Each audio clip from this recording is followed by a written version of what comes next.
6টার ভিতরে আমরা এয়ারপোর্টে ঢুকবো। একটু আগেই বের হয়েছি, রাস্তায় যদি জ্যাম থাকে, কিন্তু কি আশ্চর্য, ওভাবে জ্যাম চোখে পড়ছে না, খুবই স্মুথলি আমরা যাচ্ছি।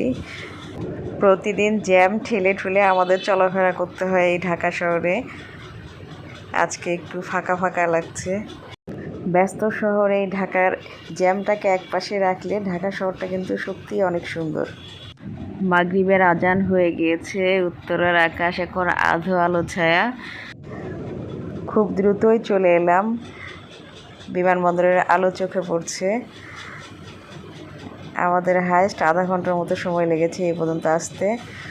আসলে জ্যাম না থাকলে ঢাকা শহরে চলাফেরা খুবই ইজি, এক জায়গায় থেকে আরেক জায়গায় যেতে বেশিক্ষণ লাগে না। আজকে আমাদের এমনটাই হয়েছে।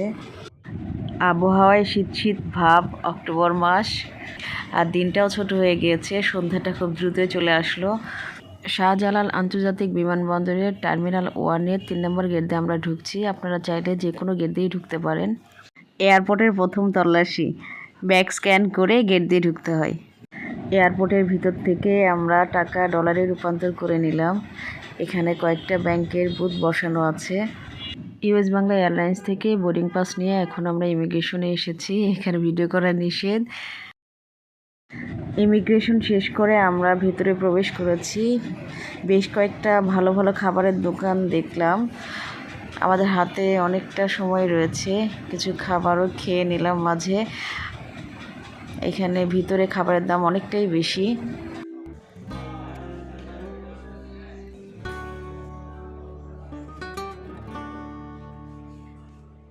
বোর্ডিং ক্রস করার আগ মুহূর্তে ফাইনাল চেকিংয়ের জন্য আমরা এগোচ্ছি। এখানে ব্যাগ, জুতা, ঘড়ি, বেল্ট, মোবাইল সব কিছুই আলাদা করে দিতে হয়, খুলে দিতে হয়। তারপর ফাইনাল চেকিং শেষে এই তো আমরা এখন বোর্ডিং ক্রস করব। ইমিগ্রেশন এবং নিরাপত্তা তল্লাশি শেষ করে ইউএস বাংলা এয়ারলাইন্সের ছোট্ট মিনি বাসে করে আমরা এখন এয়ারক্রাফটের দিকে যাচ্ছি। আর আমাদের ফ্লাইট ডিপার্চার টাইম রাত 10টা 5 মিনিটে। সব প্রসিডিউর শেষ করতে করতে আমাদের একটু লেটই হয়ে গেল। ঢাকা টু চায়না গুয়াংজু প্রতিদিনের সরাসরি ফ্লাইট আছে। আমরা ইউএস বাংলা এয়ারলাইন্সে যাচ্ছি। এছাড়া বাংলাদেশ বিমান ও চায়না সাউদার্ন নামে আরও 2টি বিমান প্রতিদিন যাতায়াত করে। Normally Dhaka Guangzhou up down ticket মূল্য 40 থেকে 45 হাজারের মধ্যে, কিন্তু এখন ক্যান্টন ফেয়ার উপলক্ষে একটু বাড়তি। এটাই মনে হয় বাবা। বাবুকে ডাক দাও তো। ভাইয়া কই?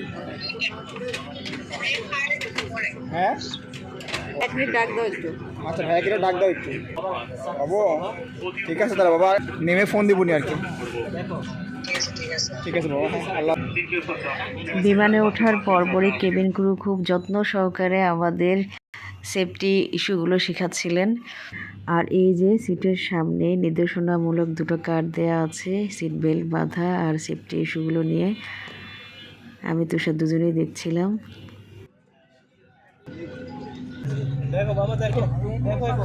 ভূমি থেকে প্লেন টেক অফ হয়ে গেল, অর্থাৎ ঢাকার আকাশ থেকে গুয়াংজুর উদ্দেশ্যে আমাদের প্লেন উড়াল দিল। রাতের আলোকিত ঢাকা সিটির লাইটগুলোকে ওপর থেকে অনেক সুন্দর লাগছে। সমুদ্রপৃষ্ঠ থেকে 25,000 ফুট উপর দিয়ে আমাদের প্লেন যাচ্ছে। কেবিন ক্রু প্রত্যেকটা ইন্টারন্যাশনাল প্যাসেঞ্জারকে এরকম অন অ্যারাইভাল কার্ড দিয়ে গেলেন। এখানটায় সাধারণত পাসপোর্ট নাম্বার, হোটেলের অ্যাড্রেস, লোকাল গাইডের অ্যাড্রেস, গাইড নেম, প্লেনের আপ ডাউন টিকিটের সময়সীমা এসবই পূরণ করে দিতে হয়।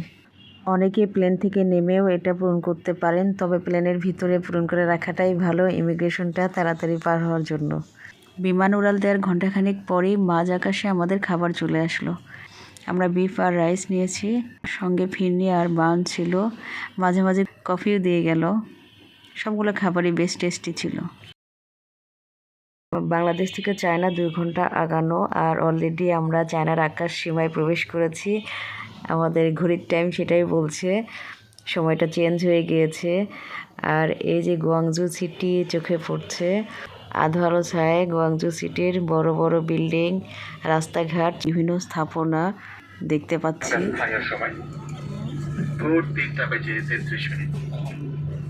আপনাদের ব্যক্তিগত নিরাপত্তার জন্য সিট বেল্ট বেঁধে রাখুন।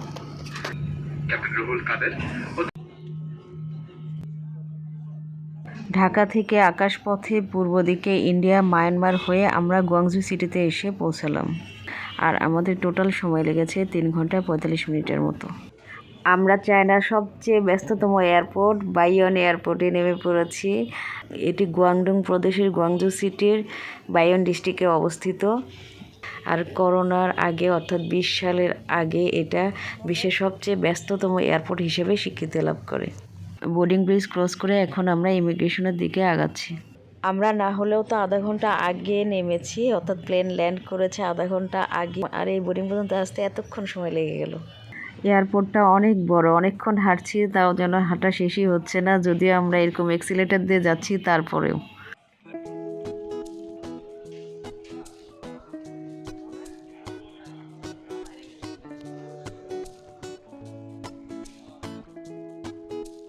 এয়ারপোর্টের ভিতরেই ফ্রি ওয়াইফাইয়ের ব্যবস্থা আছে। পাসপোর্টটি স্ক্যান করলেই ফ্রি ওয়াইফাই পাওয়া যায়। যেহেতু ভিন দেশ, এখানকার সিম কিনতে হবে, আর এয়ারপোর্ট থেকে সিমও কেনা যায়, যদিও আমরা সিমটা হোটেলে গিয়ে কিনবো। বাহিরের তুলনায় এয়ারপোর্টের ভিতরে সিম কার্ডের দাম 15 থেকে 20 RMB বেশি। হ্যাঁ, ওই জন্য বুঝে শুনে আমি নিয়ে আসছি খাবার কিছু। ভেজিটেবলের মধ্যে যা যে সব হলো চর্বি দেয়। হ্যাঁ, করেন না, লাস্টে আমার খিদার মধ্যে ইমিগ্রেশনে বললো খাবেন কি, এতদিন থাকবেন, আপনারা কি খাবেন?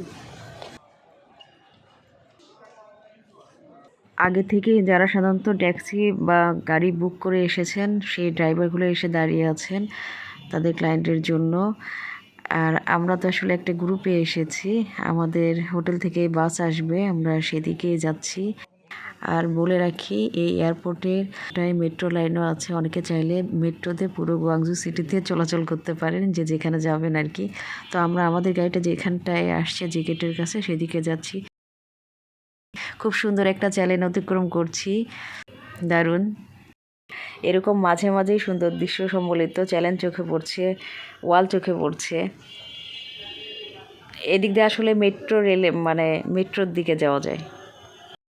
দারুণ একটা ফ্লোর দিয়ে হাঁটছি, আকাশের প্রতিচ্ছবি, মনে হচ্ছে আকাশের উপর দিয়েই যেন হাঁটছি।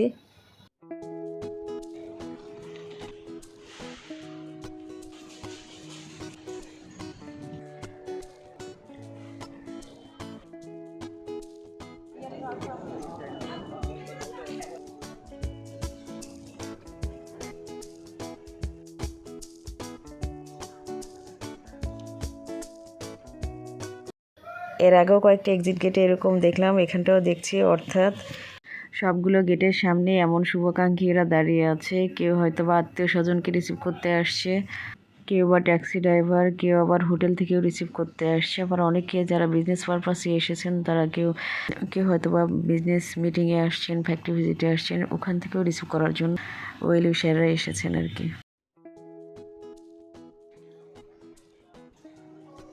ফাইনালি আমরা এয়ারপোর্ট থেকে বের হয়েছি এবং সবাই অনেক ক্লান্ত। আমাদের যে টিম মেম্বাররা ছিলেন সবাই বসে পড়েছেন।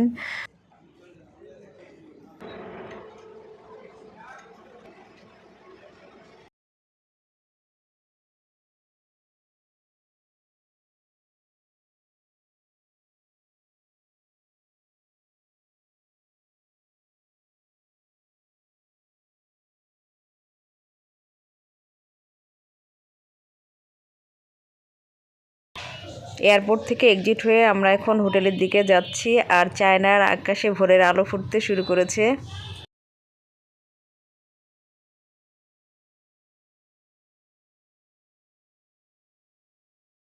গাড়িতে যিনি আমাদের বাম পাশটায় মানে তুষারের বাম দিকটা যিনি বসে আছেন উনি হোটেলের ওনার, উনি নিজে সরাসরি রিসিভ করতে এসেছিলেন আমাদের পুরো গ্রুপটিকে।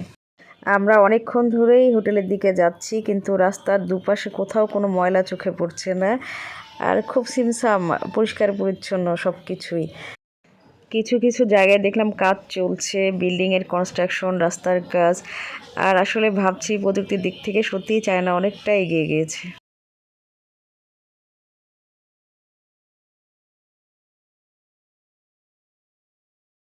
কোথাও কোনো যানজট চোখে পড়লো না। আসলে এখন অনেকটাই সকাল, মানে ভোর শেষ হয়ে মাত্র সূর্য একটু উঁকি দিচ্ছে। তবে শুনেছি চায়নার মানুষজন অর্ধেক পাতাল দিয়ে চলাচল করে, মানে মেট্রোতে চলাচল করে বেশি, এই জন্য হয়তো বা উপরটা এতটা ফাঁকা।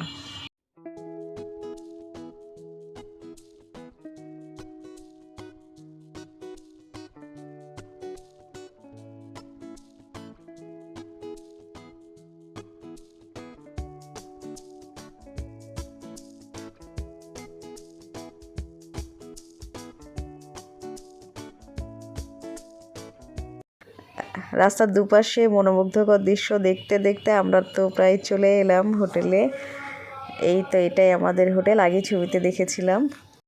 ঢাকা থেকে এ পর্যন্ত আসতে তো অনেকটা জার্নিতেই ছিলাম, তারপর কেন জানি ক্লান্ত লাগছে না। আর চায়নাতে আবহাওয়াটা একটু ঠান্ডা ঠান্ডা, ভালোই লাগছে।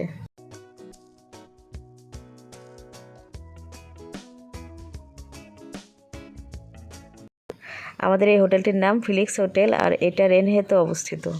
হোটেল চেকিংয়ের সব প্রসিডিউর শেষ করে তবেই চাবি দিচ্ছেন, অর্থাৎ আমাদের পাসপোর্টগুলো মিলিয়ে নিচ্ছেন আর কি হোটেল কর্তৃপক্ষ।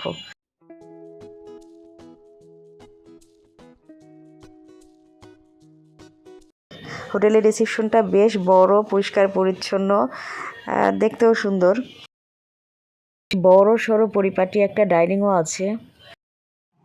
আমাদের রুম পড়েছে দোতলায়। এরকম লম্বা একটা করিডোর দিয়ে রুমে যাচ্ছি। এটা হচ্ছে আমাদের রুম, আর রুমটা বেশ বড় সড়ো। কিং সাইজ বেড পাওয়ার কথা ছিল আমাদের, বাট নাই। আসলে ক্যান্টন ফেয়ার উপলক্ষে হোটেলগুলোতে প্রচুর রাশ চলছে, কিন্তু আমরা দুটো সিঙ্গেল বেড পেয়েছি। আর বেডগুলো বেশ বড় বড়। আমাদের দেশে হোটেলগুলোতে যেমন সিঙ্গেল বেডগুলো আরেকটু ছোট হয়, আর এই বেডগুলো বেশ বড় সড়ো। দুটো বেডের সাথে দুটো বেড টেবিল তো আছেই, আর কর্নার টেবিলও আছে যেখানে বসে চা কফি খাওয়া যাবে। আর এই তো বিশাল বড় একটা উইন্ডো, আর এটা আউটসাইড। এই পাশটাও আরেকটা রোড আছে, কিন্তু এই রোডটা সামনের রোডের তুলনায় একটু ছোট। কম্পিউটার টেবিল, এখানে বসে আপনি আপনার টুকটাক কাজ সেরে নিতে পারেন। চায়না তো সবাই বিজনেসের উদ্দেশ্যেই আসে, আর আমরাও এসেছি এজন্যই। অতএব পিসির ব্যবহার থাকবেই। রুমটিতে কিন্তু সোফা, টিভি, আরও একটা বড় টেবিল আছে। সেখানে কফি মেকার আছে, আপনি চাইলে নিজে কফি তৈরি করে খেয়ে নিতে পারবেন। একটা বিগ সাইজ লুকিং গ্লাস, যেটাতে এখন আমাকে দেখা যাচ্ছে। আর এই তো হ্যাঙ্গার, যেটাতে কাপড় ঝুলিয়ে ঝুলিয়ে রাখবেন, মানে আমরা রাখবো যে কদিন থাকবো আর কি। রুমে ফ্রি ওয়াইফাইয়ের ব্যবস্থা আছে, আর এখানে পাসওয়ার্ড দেওয়া আছে। ওয়াশরুমটা বেশ বড়, নিট অ্যান্ড ক্লিন। আর যেসব থাকে আর কি, পেস্ট, ব্রাশ, সাবান, শ্যাম্পু, হেয়ার ড্রায়ার, টাওয়েল, এগুলোই সব মিলিয়ে পুরো রুমের পরিবেশ এবং রুমটা আমাদের দুজনের বেশ ভালো লেগেছে। যাই হোক, ঘন্টা 2-3 রেস্ট নিয়ে তারপরে নিচে নামবো, অর্থাৎ বাইরে যাব।